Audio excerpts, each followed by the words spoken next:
بسم اللہ الرحمن الرحیم ومن الناس من يقول آمنا بالله وباليوم الآخر وما هم بمؤمنين يخادعون الله والذين آمنوا وما يخدعون إلا أنفسهم وما يشعرون في قلوبهم مرض فزادهم الله مرضا ولهم عذاب أليم بما كانوا يكذبون۔ اور لوگوں میں سے بعض وہ ہیں جو کہتے ہیں آمنا باللہ کہ ہم اللہ پر ایمان لائے، وبالیوم الآخر اور آخرت کے دن پر ایمان لائے، وما ہم بمؤمنین اور حالانکہ وہ ایمان لانے والے نہیں ہیں۔ یخادعون اللہ والذین آمنوا دھوکہ دیتے ہیں وہ اللہ کو اور ایمان والوں کو، وما یخدعون الا انفسہم اور نہیں دھوکہ دیتے مگر اپنے آپ کو، وما یشعرون اور وہ شعور نہیں رکھتے۔ فی قلوبہم مرض ان کے دلوں میں بیماری ہے، فزادہم اللہ مرضا اور اللہ نے ان کی بیماری کو بڑھا دیا ہے، وَلَهُمْ عَذَابٌ أَلِيمٌ اور ان کے لیے دردناک عذاب ہے، بِمَا كَانُوا يَكْذِبُونَ جھوٹ بولنے کی وجہ سے۔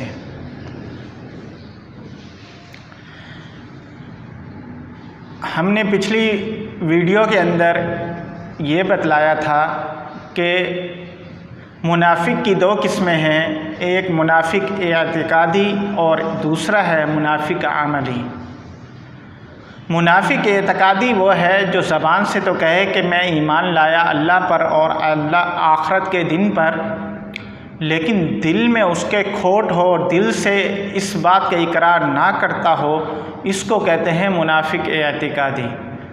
اور منافق عملی وہ ہے جو دل اور زبان دونوں سے اقرار تو کرتا ہے، یہ اپنے مومن ہونے کا، اپنے ایمان کا اقرار تو کرتا ہے، لیکن اس کے اعمال منافقوں جیسے ہیں، جیسا کہ 4 علامتیں نبی کریم صلی اللہ علیہ وسلم نے جو حدیث مبارکہ کے اندر بتلائی تھی وہ بتلائی گئی کہ اذا حدث کذب جب بات کرے تو جھوٹ بولے، واذا وعد اخلف جب وعدہ کرے تو وعدہ خلافی کرے، واذا اؤتمن خان اور جب اس کے پاس کوئی امانت رکھی جائے تو اس میں خیانت کرے، واذا خاصم فجر اور جب لڑائی جھگڑا ہو کسی سے تو گالم گلوچ شروع کر دے۔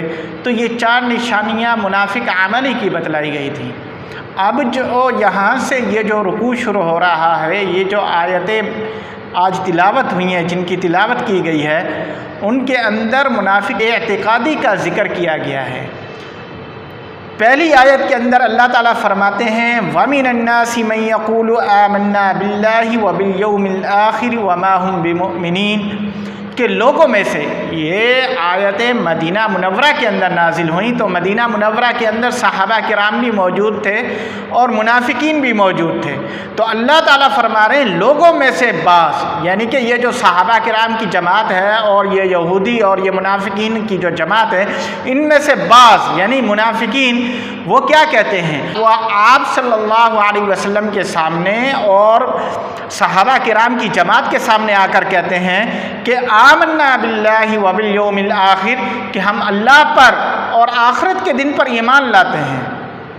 اور اللہ تعالیٰ آگے کیا فرماتے ہیں وما ہم بمؤمنین کہ یہ جو کہہ رہے ہیں کہ ہم اللہ پر اور آخرت کے دن پر ایمان لاتے ہیں، یہ ان کا کہنا صرف زبان سے ہے، دل سے وہ اس بات کا اقرار نہیں کرتے، دل سے وہ آپ کو اور اللہ تعالیٰ کو ایک اور آپ صلی اللہ علیہ وسلم کو آخری نبی تسلیم نہیں کرتے۔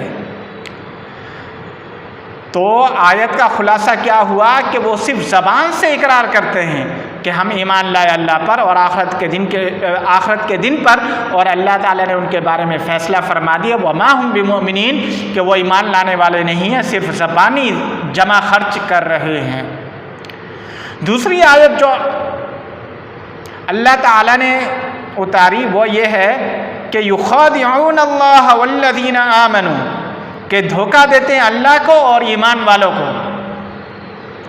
اللہ کو تو کوئی دھوکہ نہیں دے سکتا، دھوکہ تو اس بندے کو دیا جا سکتا ہے جس کو علم نہ ہو۔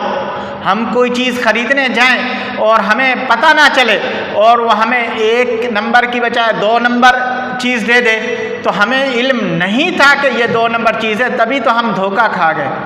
اور اللہ تعالیٰ کو تو ایک ایک چیز کا علم ہے، پھر وہ کیسے اللہ تعالیٰ کو دھوکہ دے سکتے ہیں؟ تو مطلب اللہ تعالیٰ جو فرما رہے ہیں کہ وہ اللہ تعالیٰ کو دھوکہ دیتے ہیں، تو منافقین اپنے ذام میں گویا کہ وہ یہ سمجھتے ہیں کہ ہم اللہ تعالیٰ کو دھوکہ دے رہے ہیں، حالانکہ حقیقتاً وہ اللہ تعالیٰ کو دھوکہ دے ہی نہیں سکتے۔ آگے کیا فرمایا؟ وَمَا يَخْدَعُونَ إِلَّا أَنفُسَهُمْ، اللہ تعالیٰ فرماتے ہیں کہ وہ صرف اپنے آپ کو دھوکے میں ڈالے ہوئے ہیں، کہ وہ دھوکہ در حقیقت اللہ تعالیٰ کو تو دے نہیں سکتے، تو وہ جو دھوکہ دے رہے ہیں وہ در حقیقت اپنے آپ کو دھوکہ دے رہے ہیں۔ اپنے آپ کو کیسے دھوکہ دے رہے ہیں؟ کہ اپنے آپ کو دھوکہ اس اعتبار سے دے رہے ہیں، نہ تو وہ اس صف میں کھڑے ہیں کہ یہودیوں کے صف میں کھڑے ہیں کہ دنیا کے اندر ان کو کوئی عزت وغیرہ مل جائے، اور نہ ہی مومنین کی صف کے اندر شامل ہیں کہ آخرت کے اندر ان کے لیے اللہ تعالیٰ جنت کا فیصلہ فرما دیں، تو در حقیقت تو وہ اپنے آپ کو دھوکہ دے رہے ہیں۔ پھر اللہ تعالیٰ آگے فیصلہ فرماتے ہیں وَمَا يَشْعُرُونَ، وہ شعور نہیں رکھتے۔ انسان کو جو علم حاصل ہوتا ہے، یہ ادراک جو حاصل ہوتا ہے، اس کی 2 قسمیں ہیں۔ ایک تو وہ جو انسان کو حاصل ہوتا ہے اس کو علم کہتے ہیں، علم کہتے ہیں، یعنی کہ جو ہم حاصل کرتے ہیں، محنت کرتے ہیں، اس کو علم کہتے ہیں۔ اور ایک ہوتا ہے شعور، شعور کہتے ہیں احساس کو، یعنی کہ اب میں بیٹھا ہوں، مجھے پیاس لگی ہے، تو یہ مجھے پیاس کا شعور ہوا ہے، احساس ہوا ہے، گرمی کا مجھے احساس ہوا ہے، سردی کا مجھے احساس ہوا ہے، اسی طرح بھوک لگی ہے تو اس کا مجھے احساس ہوا ہے۔ تو علم جو ہے یہ صرف انسانوں کے ساتھ خاص ہے، اور شعور جو ہے وہ انسانوں کو بھی ہوتا ہے اور انسانوں کے ساتھ ساتھ جانوروں کو بھی ہوتا ہے۔ علم صرف انسانوں کو ہوتا ہے، جانوروں کو نہیں ہوتا۔ تو اللہ تعالیٰ فرما رہے ہیں کہ شعور کہ جو کہ جانوروں کو بھی حاصل ہے، وہ اس بارے میں ان کو بھی حاصل نہیں ہے۔ وہ شعور یعنی کہ علم کا ادنا درجہ وہ ان منافقین کو بھی حاصل نہیں ہے، وہ یہ بات سمجھنے کے قابل ہی نہیں ہے کہ وہ در حقیقت اپنے آپ کو دھوکہ دے رہے ہیں۔ اگلی آیت میں اللہ تعالیٰ فرماتے ہیں فی قلوبہم مرض فزادہم اللہ مرضا، ان کے دلوں میں بیماری ہے۔ یہ نفاق والی ان کے دلوں کے اندر بیماری ہے کہ وہ دل سے کچھ کہتے ہیں، دل کے اندر کچھ ہوتا ہے اور زبان سے کچھ اور کہتے ہیں۔ اور آگے اللہ تعالیٰ فرماتے ہیں فزادہم اللہ مرضا، یہ جو بیماری ہے ان کے دلوں کے اندر نفاق کی جو بیماری ہے، یہ اللہ تعالیٰ فرما رہے ہیں کہ اللہ تعالیٰ نے اس کو اور بڑھا دیا ہے۔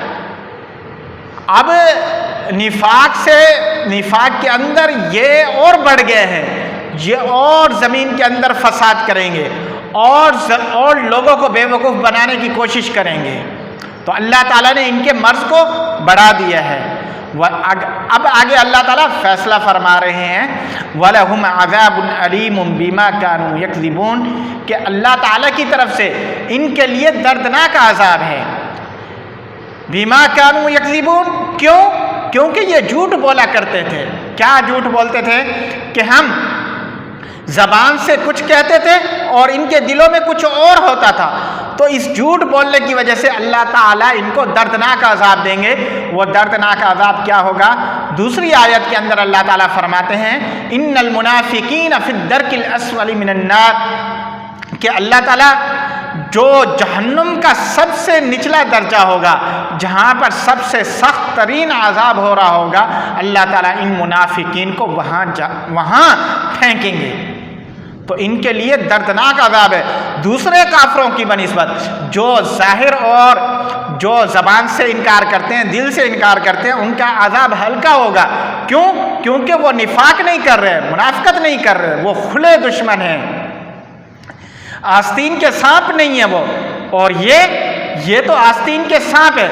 تو ان کے لیے اللہ تعالیٰ نے دردناک عذاب بنایا ہے، اور وہ دردناک عذاب کیا ہے؟ کہ جہنم کا آخری گڑھا ان کے لیے تیار ہے، اور ان منافقین کو اس گڑھے کے اندر پھینکا جائے گا۔